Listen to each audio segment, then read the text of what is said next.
이런 제목으로 말씀을 전하겠습니다. 스코틀랜드 작가이자 목회자인 조지 맥도널드가 그런 말을 했어요. 하나님을 알지 못하는 사람에게는 하나님은 이름뿐이다. 무신론자, 유신론자 모두 저지를 수 있는 문제라고 생각해요. 하나님 안다고 하지만 실제는 모르기 때문에 선택과 판단 잘못할 수 있다는 겁니다. 그런데 이것보다 더 큰 문제는 하나님의 뜻을 모르면서 하나님의 뜻을 아는 것처럼 생각하는 거죠. 오늘 본문에 그 사고가 나옵니다. 오늘 65절 66절 보면 누가 나와요? 종교 지도자들, 대제사장들과 바리새인들이 나오는데 예수님의 부활, 그 예언을 가로막으려고 힘을 다해 무덤을 지키는, 돌로 무덤을 막는 그 일을 하고 있다는 겁니다. 그런데 현대 그리스도인들도, 현대인들도 별로 다르지 않아요. 신앙이 점점 어떻게 됩니까? 디지털화돼요. SNS에서 우리가 좋아요 누리는 것처럼 좋은 교회, 좋은 목사님 설교 많이 듣습니다. 우리가 다양한 신앙적인 영역을 접근할 수가 있어요. 우리가 좋아요 누를 수 있어요. 그런데 과연 삶에서 그 좋아요 누르는 만큼 우리가 좋은 성도가 되는 것은 다른 문제 아니겠어요? 피로사회를 쓰는 한병철 교수님이 이런 말을 했죠. 정보 자본주의는 감시 자본주의로 발전하고 사람들은 데이터 가축이자 소비 가축으로 격화된다. 정보사회 중요한 거 아닙니까? 정보 아는 사람이 많은 걸 획득할 수가 있어요. 그런데 이 정보사회에서 결국 인간은 정보를 뽑아내는 도구로 전락한다는 거죠. 가축이 된다. 충격적인 고백이지만 사실 이 정보가 만연한 사회에서 정보가 우리에게 구원을 줄 것 같지만 진정한 길, 진정한 구원, 진정한 기쁨은 정보에 없잖아요. 여러분, 진정한 길, 진정한 기쁨, 진정한 구원, 그게 어디 있다고 생각하십니까? 정말 정보의 사회에서 정보를 통해서 우리는 진정한 구원을 발견할 수가 있나요? 오늘날 정치 문제가 뭐예요? 사람들이 다 구원 원하기 때문에 정치에 환호하는 거 아니겠습니까? 그렇지만 거기서 우리가 배우는 건 서로를 모욕하고 서로를 파괴하는 법을 알려주잖아요. 한병철 교수님 말씀처럼 바른 민주주의에는요, 공론이 있어요, 담론이 있어요, 경청이 있어요, 반론이 있어요. 이게 있어야 아름다운 민주주의로 세워지지만 지금 우리가 이 사회 속에서 벌어지는 여러 가지 현상을 볼 때 국민이 데이터를 뽑는 그런 도구로 전락한 것은 아닌가, 이런 생각이 든다는 거죠. 여러분, 우리에게 기쁨을 주는 게 무엇입니까? 우리에게 정말 구원을 주는 게 무엇입니까? 정말 우리가 가야 될 진정한 길이 무엇이죠? 오늘 본문은 저는 이 문제에 답을 준다고 생각해요.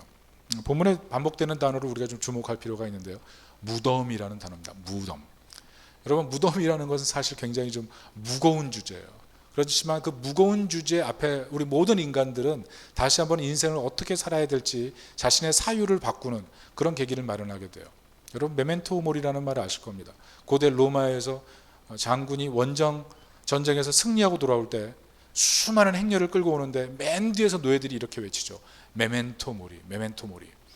너도 죽는다, 이런 뜻이에요. 너도 죽는다. 겸손하라는 거죠. 우리의 삶이 그 자리에서 시작해야 되는 거예요.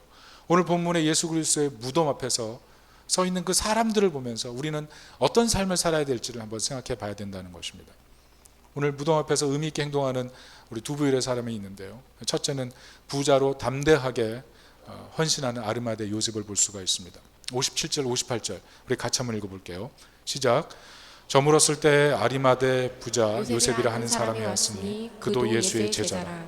빌라도에게 가서 예수의 시체를 달라 하니 이에 베드로가 내주라 명령하거늘. 오늘 이 말씀 속에 쓰여 있는 것은요, 이사야 53장 9절에 있는 말씀을 성취하는 분이 예수 그리스도라는 것을 보여주기 위한 것입니다. 거기에는 어떻게 써 있냐면 그 묘실이 부자와 함께 있었도다, 이렇게 되거든요.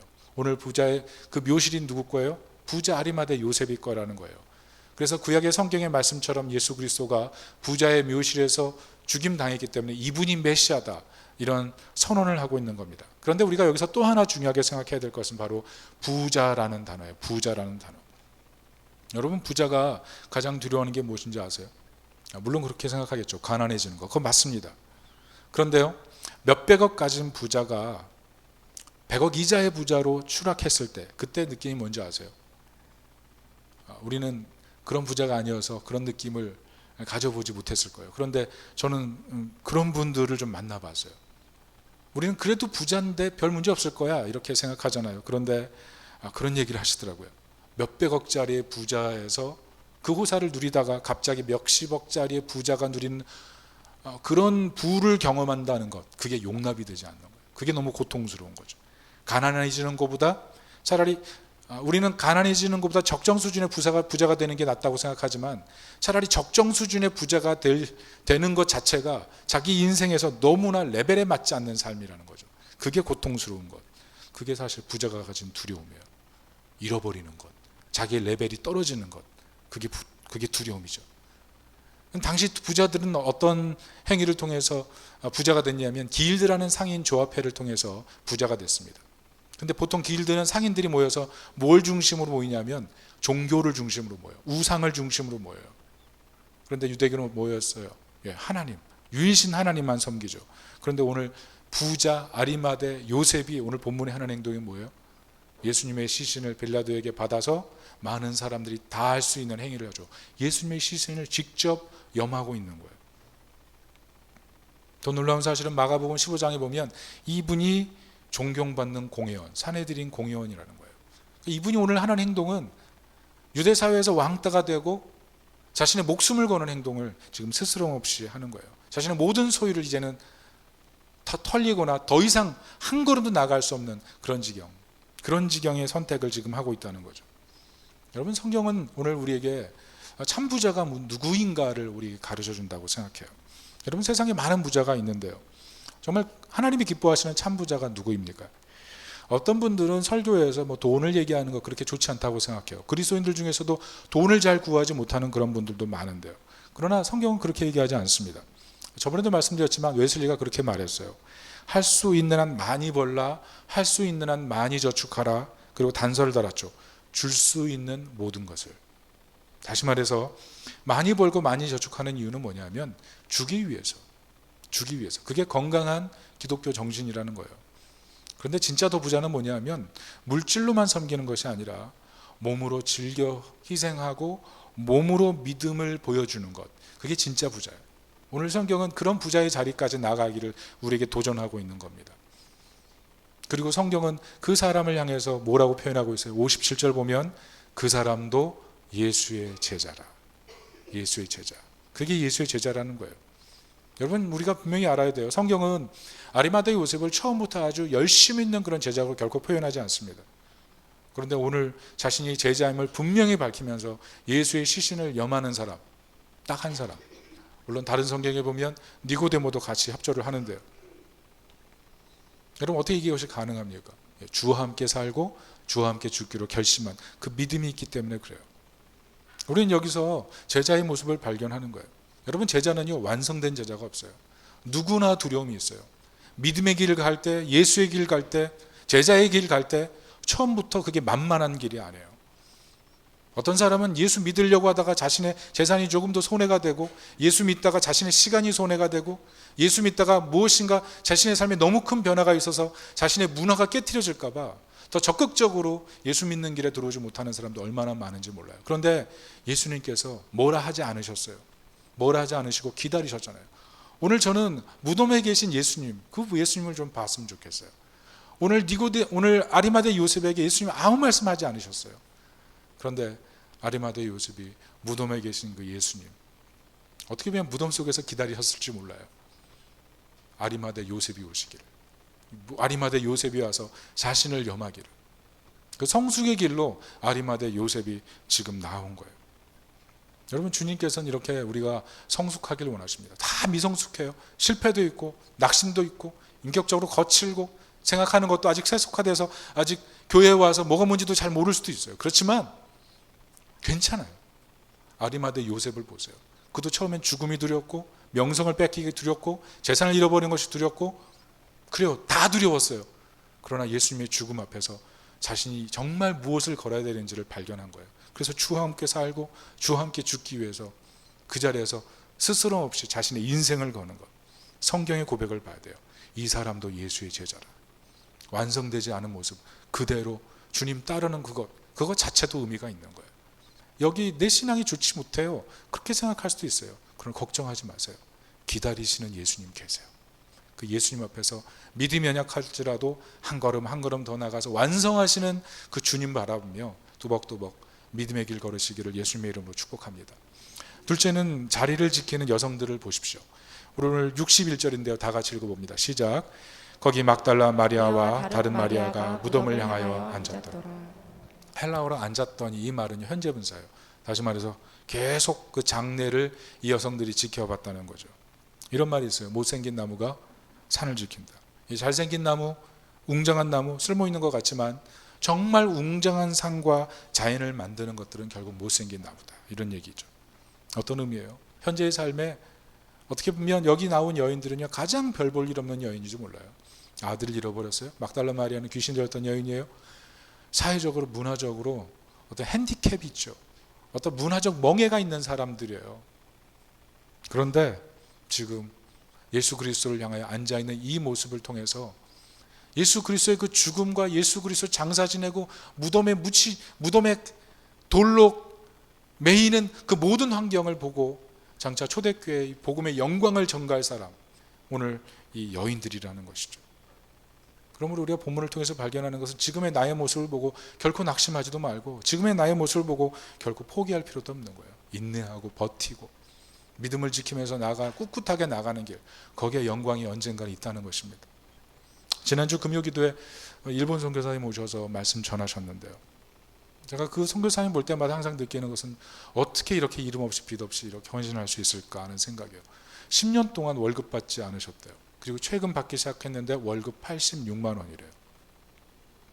성도 7명이에요. 더구나 여기가 어디냐면 후쿠시마 원전 폭발한 곳 알죠? 그곳에서 가까운 곳이에요. 제가 만날 때마다 그래요. 선교사님 그곳에 꼭 계셔야 됩니까? 자녀가 셋입니다. 이 자녀 셋과 함께 있을 때 혹시 코피 나지 않습니까? 방사능에 두렵지 않습니까? 그런 얘기 많이 했어요. 다른 곳 어떠냐? 선교사님 있는 자리가 상당히 자리도 사역지도 어려웠지만 그 교단 안에 생긴 여러 가지 문제로 인해서 선교사님이 그것을 변호하고 어려움을 다 혼자 감당해야 됐기 때문에 참 죽을 만큼 힘든 시간들을 가졌거든요. 옆에서 보면서 꼭 거기 계셔야 되느냐, 그런 얘기 참 많이 했어요. 그런데 항상 하시는 말이, 목사님 저 떠나면 어떻게 합니까? 제가 여기 지켜야죠. 항상 그 얘기 하셨거든요. 근데 요즘 선교사님 하시는 고백이 뭐냐면, 이렇게 살았는데 정말 그게 너무 힘들고 때로는 외로웠는데 하나님이 우리 자녀들을 미래에 대해서 하나님이 직접 어떤 성도들을 통해서 알지 못하는 사람들이 갑자기 올라가서 자녀들의 미래를 챙겨주는 모습을 보면서 정말 위로를 받는다는 거예요.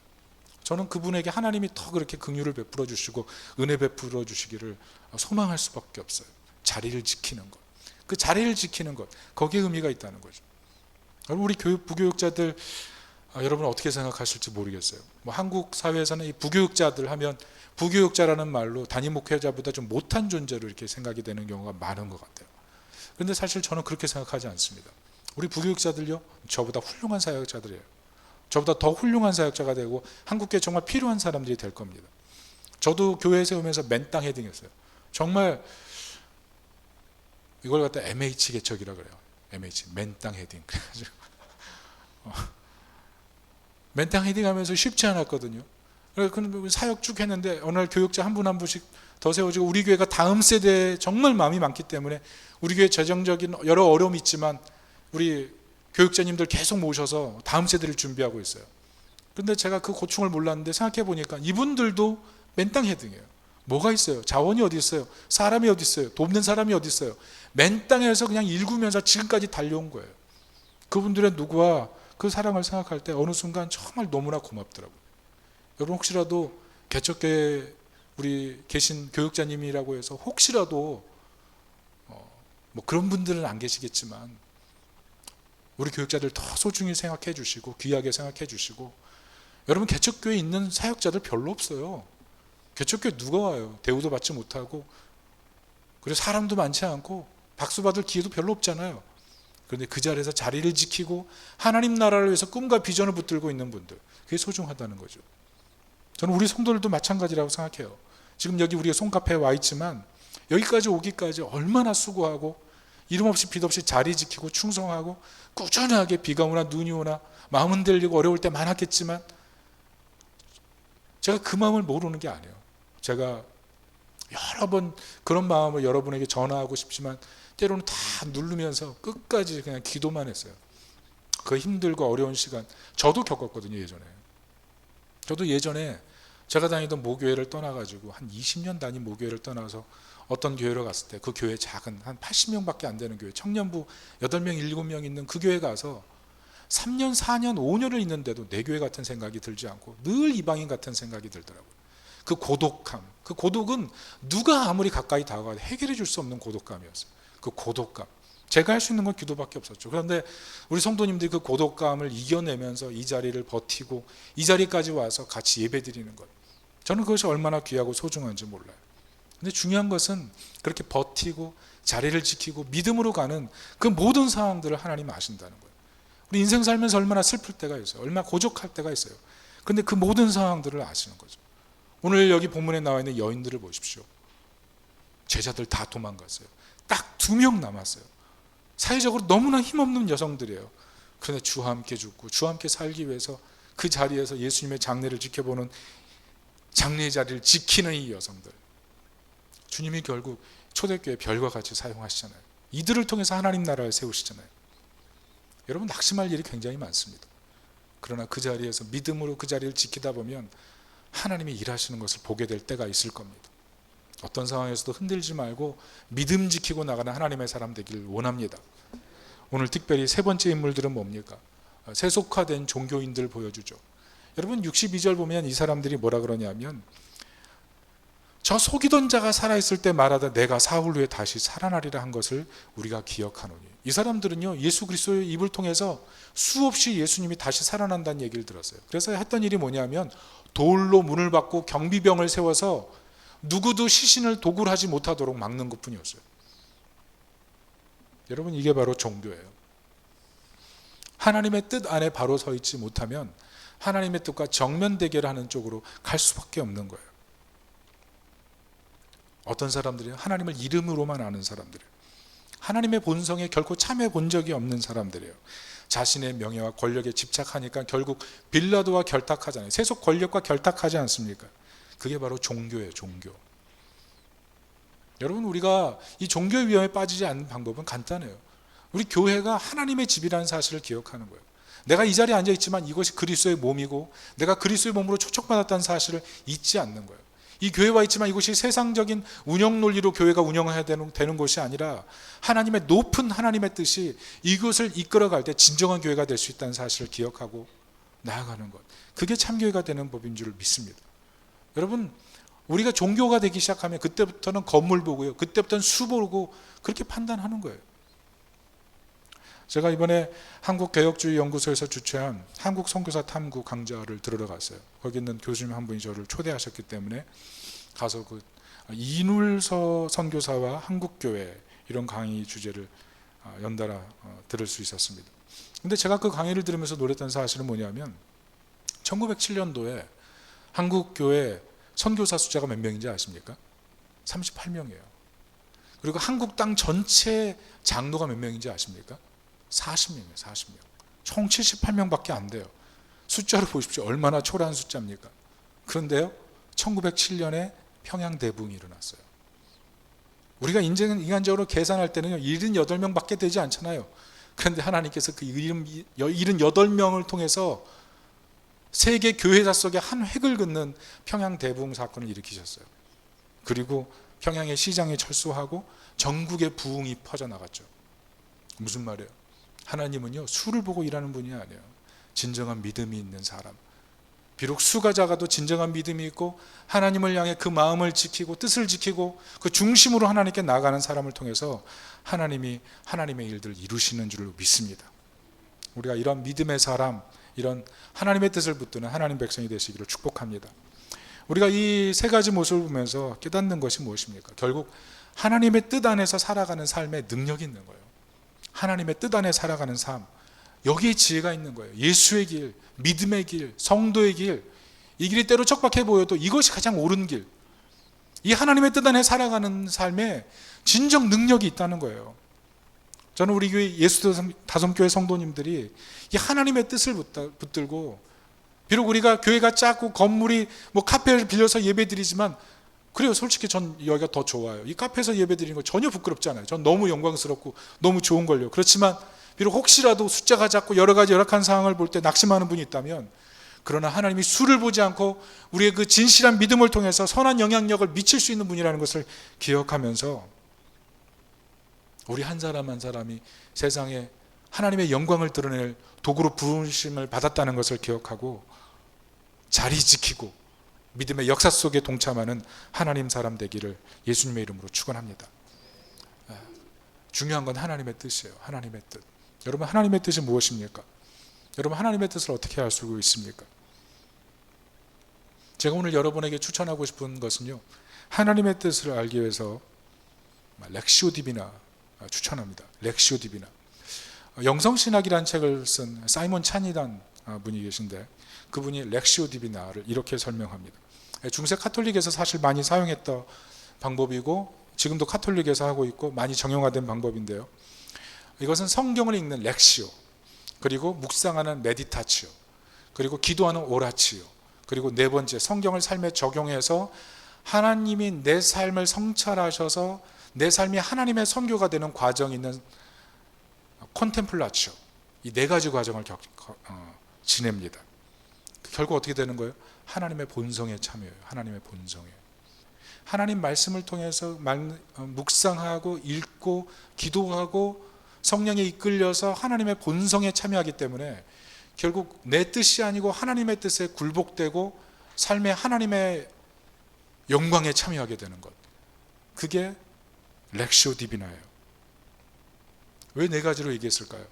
그것은요, 성경을 묵상하지만 읽지 않으면 위험하다는 거예요.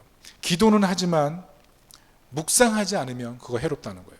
그리고 말씀을 읽고 묵상하고 기도하지만 자신의 삶에 하나님께 온전한 바침, 드림, 감사, 봉헌, 삶을 철저하게 하나님 앞에 예물로 드리는 그런 삶이 없이는 위험하다는 거예요. 읽기, 묵상, 기도, 성찰, 이 네 단계가 골고루 필요하다는 거죠. 그래서 잘 들여다보면 이것이 카톨릭에서 만든 것도 아니에요. 왜냐하면 구약 회당에서부터 성경을 읽었고요, 그리고 누누이 하나님 말씀을 읽으라 하셨고, 느헤미야 때는 에스라가 성경을 읽기만 해도 느헤미야 수문앞 광장에서 영적인 부흥이 일어났던 것을 성경을 아시는 분들은 아실 겁니다. 무슨 말이에요? 영성의 중심, 살아있는 신앙의 중심, 하나님의 뜻대로 사는 그 중심에 렉시오 디비나, 하나님 말씀이 있어야 된다는 거예요. 이 과정을 거칠 때 우리가 이전에 누리지 못했던 기쁨, 이전에 찾지 못했던 길, 이전에 찾지 못했던 구원을 발견할 수 있다는 거예요. 하나님의 모든 충만이 하나님 말씀 속에 기록되어 있기 때문에 우리가 하나님 말씀 안에 들어가면 하나님의 모든 충만에 거하게 된다는 것입니다. 우리 교회에서 최근 공동체 성경 읽기를 하고 있어요. 하시는 분도 계시고 멈춘 분도 계시고, 생활하기 힘들고 바쁘고 애 키우는 것 지치니까 못하는 분도 많을 거예요. 또 목장에서 어떤 분들을 보면 아멘 하고 그냥 끝내는 분도 많아요. 성경 읽고 아멘. 저도 그럴 때가 있어요. 그렇지만 사실은 자신의 묵상한 바를 나누고 기도하고 그 말씀을 통해서 내가 삶에서 살아난 내용들, 성령께서 내 마음속에 하신 말씀을 통해서 삶을 살아본 내용을 서로 나눌 때 정말 교회가 공동체가 되는 거예요. 여러분, 교회는요, 대그룹 예배도 중요하지만 소그룹에서 렉시오 디비나를 통해서 하나님 말씀이 자신의 삶에 구현되고 그 말씀으로 살아본 사실이 서로 나누어질 때 교회의 영적인 두 날개가 진짜 있는 거예요. 루터의 대교리 문답에 이런 내용이 있습니다. 루터가 말이 좀 세요. 그러니까 이해하고 들으세요. 착각하지 마십시오. 스스로를 돌이켜 보십시오. 당신들이 믿고 생각하는 것과 달리 당신들의 지식 수준은 바닥입니다. 수준 높은 박사인 줄 착각하지 마십시오. 우리는 하나님의 말씀에서 나오는 능력과 힘, 그 열매를 너무 가볍게 여깁니다. 혹여 이전에 잘 알고 있었을지라도 이건 내가 이미 통달한 거야, 이거 다 아는 거야 라고 생각하지 마십시오. 당신 생각에 교리 문답서를 다 알고 있고 식은 죽 먹기처럼 쉽게 보여도 사실 평생 배워도 그렇게 될 수 없으며, 매일 읽고 숙고하고 함께 말할 때마다 거기서 새롭게 배울 것과 열매들을 계속 발견하게 될 것입니다. 읽고 대화하고 생각할 때 성령이 함께 하실 것입니다. 하나님 말씀을 곁에 두고 암송하고 그것으로 고민할 때 생기는 특별한 도우심이 있습니다. 그 도움은 악마와 세상과 육에 대항할 수 있게 된다는 사실입니다. 하나님의 계명과 말씀을 외우고 노래하고 고민하십시오. 그것이야말로 의심할 여지 없이 악마를 쫓아버릴 강력하고 거룩한 분향, 진실로 참된 성수, 십자가 표지입니다. 말씀이야말로 악마를 몰아내고 사냥합니다. 여러분, 우리가 생각해 보세요. 우리가 성경 얼마나 많이 안다고 생각합니까? 많이 읽었던 분도 계실 거예요. 복음에 대해서 충분히 이해하고 있고 많이 들어서 이해하고 있고, 그런데 저는 루터 이 말이 너무나 마음에 와닿아요.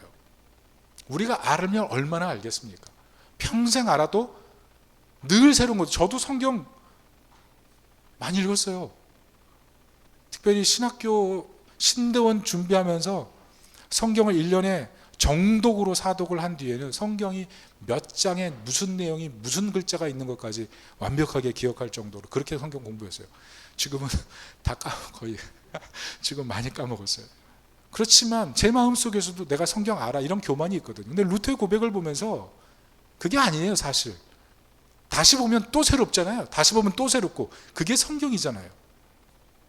그래요. 우리는 성경을 읽고 묵상하고 기도하고 성령의 역사 속에 들어가기 위해서 하나님의 본성에 참여하는 일에 좀 거룩한 부담을 갖고 참여해야 돼요.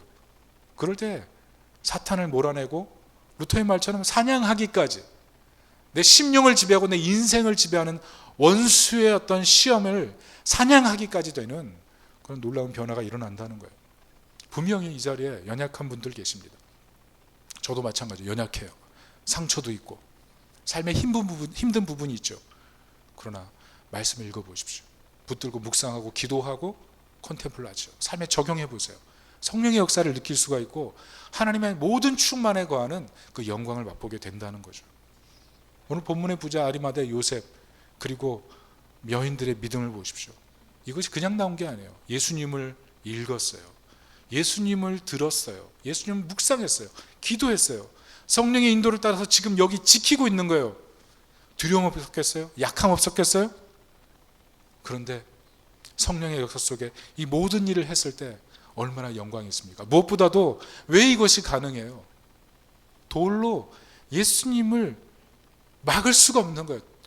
돌로 예수님의 무덤을 결코 막을 수 없는 분이기 때문에, 예수님 돌로 무덤을 아무리 막아도 예수님 거기에 갇힐 수 없는 하나님이시기 때문에 그래요. 하나님이시기 때문에.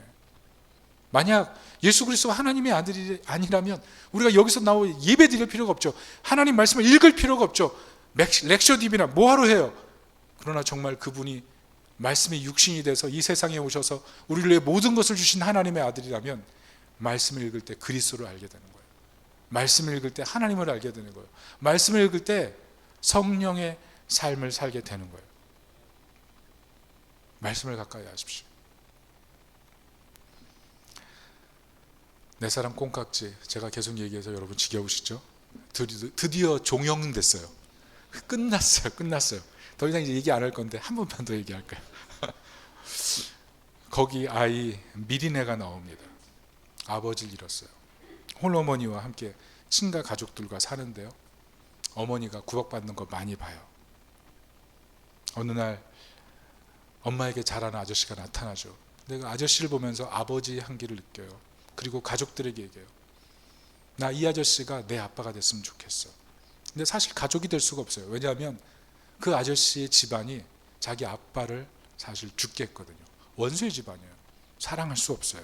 다가갈 수가 없어요. 모두 반대예요. 그런데 이 미리네가 이 아저씨가 나의 아빠였으면 좋겠어.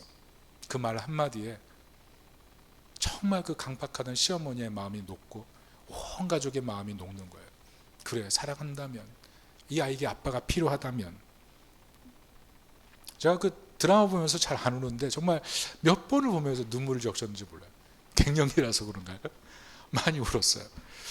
여러분, 강박한 분들은 좀 그런 드라마를 보시면서 좀 눈물을 회복하면 좋겠어요. 그런데 여러분, 미리네 뜻이 무엇이냐면 은하수예요. 은하수.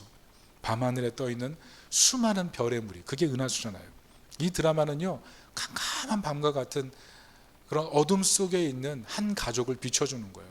그런데 그 가족 속에서 별처럼 빛나는 아이, 이 미리네. 이 미리네의 고백, 이 미리네의 고백이 원수의 가정을 서로 사랑으로 화합하게 만드는 내용이에요. 저는 이 드라마를 보면서 이렇게 복음적인 내용을 본 적이 없어요. 너무나 아름다운 복음적인 내용이에요. 무엇을 발견해요? 그래요. 무엇을 가까이 하느냐가 미래를 바꾸는 거예요. 여러분, 렉셔 디비나가 뭐냐면 예수 그리스도를 가까이 하는 거예요. 이 세상에, 캄캄한 세상에 진정 바라볼 별이 되기 위해서 이 땅에 오셔서 자신을 다 주시고 말씀으로 자신을 기록하셔서 우리로 하여금 캄캄한 세상에 살지만 세상에 그리스도를 바라볼 때 진정한 소망이 있음을 알려주시는 분, 그분을 가까이 할 때 미래가 변한다는 거예요. 금요 기도회 때 일본 선교사님께서 설교 중에 그런 얘기 하셨어요. 사역이 너무나 힘들어서 다리 위에 서서 다리 밑을 바라보면서 나쁜 충동을 가졌다는 거예요. 왜냐하면 그 교회, 예전 얘기예요. 지금 있는 교단의 그전 교회, 그 교회에서 2년 동안 열심히 사역해서 제가 알기로 성도가 한 80명 정도 모였어요. 여러분, 2년 만에 일본 사람 80명이 모이는 건요, 이거는요 역사에 남을 대부분이에요. 그런 일이 없어요. 그런 일이 굉장히 헌신적인 분이고 열정적인 분이고 철저하게 성경대로 사역하는 분이거든요. 그런데 그 교회에서 어떤 분이 이분에게 완전 마음이 돌아선 거예요. 그리고 계속 끊임없이 비방하기 시작하는 거예요. 그리고 온 교회를 똘똘 뭉쳐서 이분을 대적하니까 이분이 정말 마음에 갈데가 없는 거예요. 갈데가, 마음은 둘 데가 없는 거예요. 죽고 싶은 마음까지 드는 거예요. 그래서 마음의 방황을 하는데 비자가 딱 이틀 남은 거예요. 이틀. 그래, 이틀만 눈 감자. 그리고 떠나자. 내가 여기만 선교지냐, 이런 생각했다는 거죠. 그리고 다리 밑을 물끄러미 쳐다보고 있는데 갑자기 뒤에서 누군가 꼭 따뜻하게 안아주시면서 이런 말씀을 하시는 것 같더래요. 내가 너를 사랑한다. 내가 받는 이 모욕 내가 다 안다. 내가 너의 진실을 안다. 이 얘기를 듣자 선교사님이 그 자리에서 어떻겠어요? 정말 죽을 만치 힘든 그 자리에서 눈물을 펑펑 흘리면서 오열하고 기도했다는 거죠. 그리고 며칠 동안 쳐다보지도 않던 큐티책 펼쳐가지고 날짜에 맞게 펼쳤대요. 그런데 그 말씀 보고 또 선교사님이 무너진 거예요. 그 말씀이 뭐냐면 마가복음 15장 21절이에요. 같이 한번 우리 지난주 살펴본데 한번 읽어볼게요. 시작. 마침 알렉산더와 루포의 아버지 구레네 사람 시몬이 시골로부터 와서 지나가는데 그들이 그를 억지로 같이 가게 하여 예수의 십자가를 지우고, 이 말씀을 읽고 묵상하고 기도하는데 성령님께서 이렇게 말씀하시는 것 같더래요. 너 나를 위해 억지로라도 자리를 지켜주지 않겠니? 억지로라도. 그 말씀 듣고 정말 눈물 흘리지 않을 수 없었다는 거예요. 그래서 큐티집이 눈물로 가득 채워질 만큼, 잉크가 번질 만큼 그렇게 울었다는 거죠. 그래서 결국 인내하고 버티고 사역을 마무리할 수 있었다는 겁니다. 여러분, 은혜가 무엇입니까? 은혜가 무엇이냐면 주님이 우리의 사정을 너무 잘 아시고 우리에게 가장 필요한 말씀으로 우리에게 찾아와 주신다는 거예요. 우리 인생 힘들 때, 지칠 때, 갈 곳 모를 때, 낙심될 때, 마음이 캄캄할 때, 하늘을 봐도 별이 보이지 않는 그 순간에, 그러나 우리 영혼의 별빛 되신 주님이 우리 마음속에 혜성같이 떠오르셔서 말씀을 통해 우리에게 하시는 그 말씀을 통해서 우리가 소망 가운데 다시 살아나는 거예요. 여러분 생각해 보십시오. 우리가 신앙생활을 한다고 하는데 혹시 머리로만 이해하고 있는 거 아닙니까? 삶에 좋아요, 그래요, SNS에서 좋은 설교, 좋은 목회자, 좋은 교회 많이 좋아요 누를 수 있지만 우리가 정말 머리로만 알고 삶에서 구현하지 못한다면 청교도 신학자가 말했던 것처럼 똑같은 고백을 하게 될 거예요. 은혜를 알지 못하는 교양적인 사람들은 길들여진 가축에 불과하다. 그래, 교회 올 수 있어요? 교양적인 사람이 될 수 있어요. 그런데 삶에 아무 변화가 없는 길들여진 가축이라면, 실컷 씻어놨더니 다시 더러운 것에서 가서 구덩이 굴러가지고 다 그냥 더러워진 그 모습, 그런 모습이라면 어떻겠어요? 그래서 렉셔딥이나 하나님 말씀을 읽고 하나님 본성에 참여하기 위해서, 성령을 따라가는 삶에 참여하기 위해서 하나님 말씀을 읽고 묵상하고 적용해 보는 거예요. 오늘 우리는 그 하나님 말씀을 읽고 묵상하고 기도하면서 자신의 삶을 하나님의 선교로 보여주는 부자 아리마대 요셉과 막달라 마리아와 마리아를 발견하는 거예요. 그들의 삶이 선교가 아닙니까? 그들의 삶이 성령의 역사가 아니에요. 우리의 삶도 그럴 거예요. 우리가 비록 약하고 무능하고 때론 연약하고 아무 필요도 없는 것 같고 너무 속상하고 내가 이게 뭐야 라고 생각되는 그 지점에서 그러나 주님 내 모든 것을 안다 껴안으시고 말씀해 주시는 주님, 그 주님이 우리에게 말씀하실 줄로 믿습니다. 결국요, 영성은 삶과 같이 가야 되는 거예요. 삶과. 말씀의 결론을 맺습니다. 사랑하는 성도 여러분, 신앙인으로서 교양은 있지만 길들여진 짐승처럼 무능하진 않으십니까? 아니면 정말 하나님의 뜻을 따라 살기 위해서 몸부림치고 살고 계십니까? 어떤 길을 가야 될까요? 오늘 렉시오 디비나를 설명해 드렸어요. 거기에 능력이 있어요. 하나님의 뜻을 추구하는 삶, 하나님의 뜻을 따라 예수 그리스도와 함께 살고 예수 그리스도와 함께 죽는 그 삶, 그 삶에 능력이 있는 거예요. 몇 톤 되는 돌로도 막을 수 없는 예수 그리스도의 그 영광이 우리의 삶에 가득 임하게 만드는 방법은 하나님의 뜻을 붙들기 위해서 하나님 말씀에 참여하는 길밖에 없다는 거예요. 할 수 없다고 생각하지 마세요. 주님이 신이 말씀하시기를 할 수 있거든이 무슨 말이냐, 믿는 자에게 능치 못할 일이 없다고 했어요. 우리가 말씀에 참여하고자 하면 반드시 능력은 나타나게 돼 있어요. 제가 설교를 마치기 전에 예를 들어 드리겠습니다. 이눌서 선교사님 제가 잠깐 언급해 드렸죠. 이분 이름이 레이놀즈예요.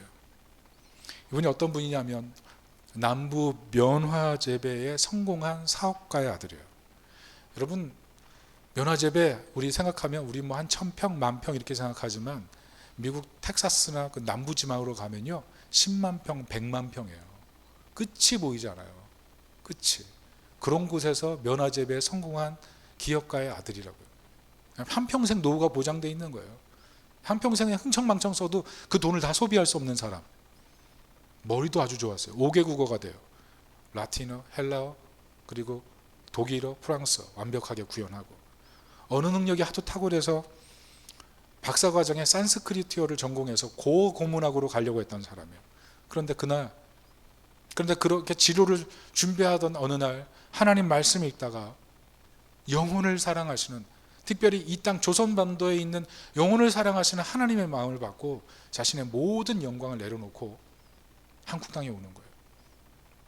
하루에 57km씩 걸으며 복음을 전하고 45년 사역했는데 43년 동안 성경을 번역해가지고 지금 우리나라 성경을 완성한 분, 이분이 이눌서 레이놀즈예요. 첫째 자녀 태어났는데 영아진에 묻고, 둘째 자녀, 셋째 자녀 선교사로 키워서 다시 한국 땅에 와서 선교하게 하고, 그분이 이눌서예요. 왜 이렇게 헌신해요? 바보예요? 시간 남아요? 돈 많아서 그래요? 아니요. 말씀 통해서 충만한 하나님의 영광을 보니까 성공의 개념이 바뀌는 거예요.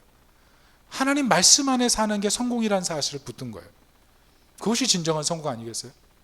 여러분, 우리가 세상 살기가 왜 힘들까요? 우리가 세상 살기가 힘든 이유는 그거예요.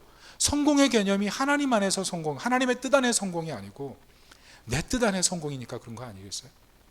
우린 다시 좀 바꿔야 돼요. 여러분, 더 놀라운 사실은 북한 성경에 대한 것인데요. 여러분, 북한에 성경이 있을까요, 없을까요? 네, 북한에도 성경이 있어요. 그런데 이 북한 성경이 어떻게 만들어졌냐 하면, 지금 카톨릭에서 자주 사용하는 공동번역이라는 성경을 재번역해서 저편역해서 만들어낸 성경이 북한 성경입니다. 그런데 이 공동번역을 사실 누가 만들었냐면 개신교와 카톨릭이 같이 협력해서 만든 성경이 공동번역이거든요. 카톨릭 성경만은 아니에요. 우리 봐도 돼요.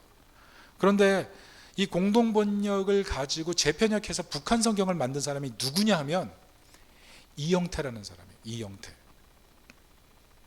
이분이 1977년에 이 성경을 완성했는데, 그런데 이 사람이 누구냐 하면 이눌서를 도와서 1930년대에 한국 성경을 완성한 사람이에요.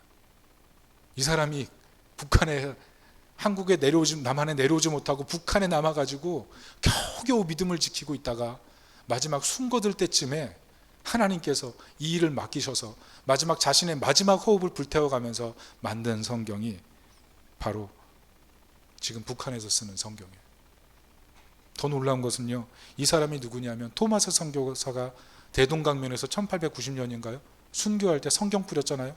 이 성경 뿌렸을 때 성경 받은 사람 많은데 그 중에 목을 친 사람도 성경 가져갔거든요. 근데 그 목을 친 사람의 조카예요. 이 사람이 이영태예요. 이 사람이 그냥 삼촌이 벽에다가 그냥 성경책 붙여놓은 거 그거 읽다가 성경책 읽다가 예수 그리스도 인격적으로 만나고 자신의 삶 전체를 하나님께 드리는 것이 가장 큰 영광이라는 사실을 알고 자신이 가진 모든 지식을 가지고 하나님 말씀에 걸다가 결국 나중에는 자신의 마지막 호흡을 들여서 만들고 세상을 떠난 것, 그게 바로 북한 성경이라는 거죠. 저는 그 선교사 열전을 강의하시는 그 교수님들, 나이가 70대가 다 넘어서 다 은퇴하신 분들인데 한국 사회에 영향력을 미친 그 선교사님들, 이름도 없이 빛도 없이 수고하면서 이 땅에 쓰러져간 그분들의 그 마지막 자취를 통해서 다시 한번 한국 교회 성도들에게 소망을 주려고 하는 그분들의 그 노력을 보면서 정말 얼마나 그 자리가 귀했는지 몰라요. 여러분, 세상이 그냥 흘러가는 것 같아도요, 하나님 말씀을 붙들고 하나님의 뜻을 붙든 사람을 통해서 하나님의 역사, 세상의 시간이 흘러가는 거예요. 우리가 그것을 기억해야 됩니다. 여러분, 우리가 어디서 기쁨을 찾아요? 어디서 만족을 얻어요? 어디서 구원을 발견해요? 생각을 좀 바꿔야 돼요. 하나님의 충만하신 충만, 그 하나님 말씀 안에서 우리가 찾지 못하면 우린 늘 사라져가는 세상의 기쁨으로 만족하려고 하는, 성공의 기준이 바뀌어서 어느 순간 내가 이렇게 살면 안 되지, 아니 이렇게 사는 것 자체가 잘못됐다는 것들 모르고 살아갈 정도로 둔해버린 사람으로 살게 될지도 몰라요. 그런데 오늘 성경은요, 무덤을 바라보게 해요. 무덤, 예수 그리스도가 우리를 위해 죽으시고 갇혀있는 그 무덤, 그 무덤은 아무것도 생기가 없어요. 그런데 그 무덤 앞에서, 그 무덤을 바라보면서 우리를 위해 죽으신 하나님의 아들을 위해서 자신의 생명을 주와 함께 죽고 주와 함께 살려고 하는 그 사람들을 보여주면서 너희는 어떻게 살려고 하니? 그 도전을 하는 거예요. 너희는 여러분, 예수님께서 무덤에 가신 이유가 뭐예요? 무덤에 가셔야 늘 함께 할 수 있기 때문에 그래요. 무덤에 가셨기 때문에 예수님 늘 우리를 중보하시고 성령을 우리에게 보여내 주실 수 있었잖아요. 그래요. 무덤에 갇히신 예수님은 무덤에 갇힌 게 아니에요. 도리어 영원토록 우리와 함께 하시기 위해서 무덤에 계신 것뿐이에요. 오늘 우리는 주님을 통해서, 이 본문의 말씀을 통해서 우리가 어떻게 살아야 되는지 다시 한번 마음속에 결단하길 원합니다. 여러분, 하나님의 말씀이 정말 우리에게 말씀하시는 하나님의 음성인 것을 믿으십니까? 그 말씀에 참여하십시오. 그 말씀에 귀를 기울이십시오. 그 말씀을 묵상해 보십시오. 그리고 그 말씀대로 살려고 할 때 성령의 역사가 우리 가운데 임할 줄로 믿습니다.